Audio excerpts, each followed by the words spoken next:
Salam dan selamat pagi, Mr. Zakaria. Hari ini saya B dan dengan Gan akan mewakili kumpulan ke-15. Kami akan present tentang topik Stonehenge. Stonehenge adalah salah satu tempat pelancongan yang paling popular di Wiltshire. Stonehenge adalah satu monumen paling misteri di dunia. Setiap tahun mempunyai lebih dari 1 juta orang mengunjungi tempat Stonehenge dari seluruh dunia. Ia juga dipanggil sebagai hutan baru bulat dan batu hidup. Bentuk bulatan yang antara tertinggi adalah 6 meter hingga 8 meter. Pada tahun 1806, Stonehenge telah dinyata sebagai salah satu dari 7 keajaiban dunia. Stonehenge merupakan satu binaan pada zaman Gangsa dan Neolitik. Binaan yang mengeliling batu besar berdiri tegak dalam bulatan. Pertikaian mengenai usia sebenar telah digandaikan oleh gaji perba bahawa dibina antara 25,000 SM hingga 20,000 SM.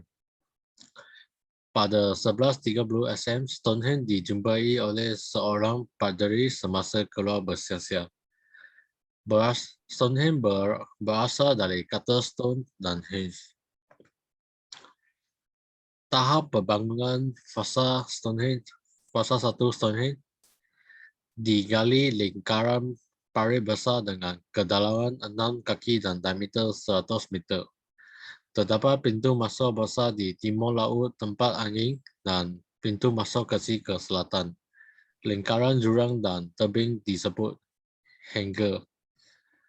Pada fasa kedua, pembinaan berlaku kira-kira 100 hingga 200 tahun kemudian dan merangkui pemasangan tiang kayu di tengah-tengah henge dan di 2 pintu masuk. Pada fasa ketiga, Stonehenge berlaku sekitar 400 hingga 500 tahun selepas pembinaan tahap kedua, di mana 30 batu sasen dengan diameter 108 kaki didirikan di Stonehenge. Fasa keempat pembinaan berlangsung sekitar 2280 hingga 2030 SM.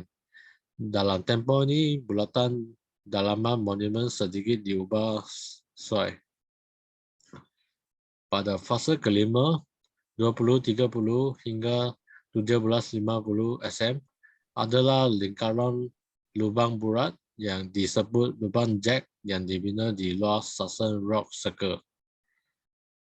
Pada fasa yang terakhir, pembinaan merangkui panggilan lingkaran lubang yang lain yang disebut lubang Y sekitar tahun 1640 hingga 1520 Masehi. Sekarang saya akan pass to Gan. Hi, saya Gan. Saya akan terus itu konsep kompas bintang. Lokasi mereka menandakan navigasi penting dan bintang bermusim, tiang struktur berkembang dan obelis tengah Stonehenge bukanlah batu yang dipatah, tetapi struktur bergonggah dengan bentuk konkret di bahagian luar.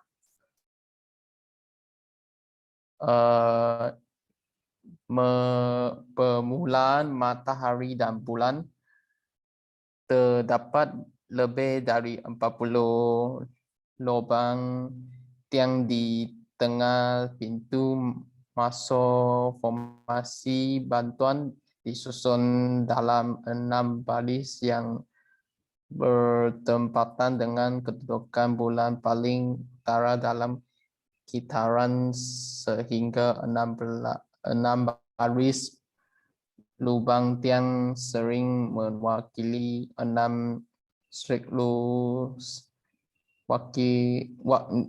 yakni ke-6 kalender bulan.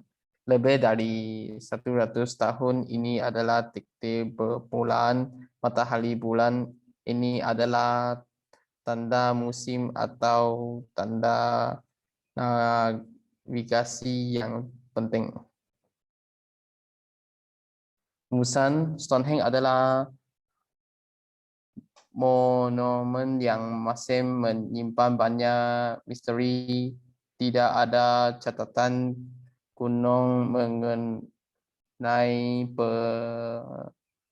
pembinaan Stonehenge, hanya beberapa catatan tengku secara yang ditemui pada zaman pertengahan warisan Eropah yang membanyakan salah satu mercu tanda paling terkenal di dunia dan berjuta-juta pelancongan yang berminat dengan dunia secara dan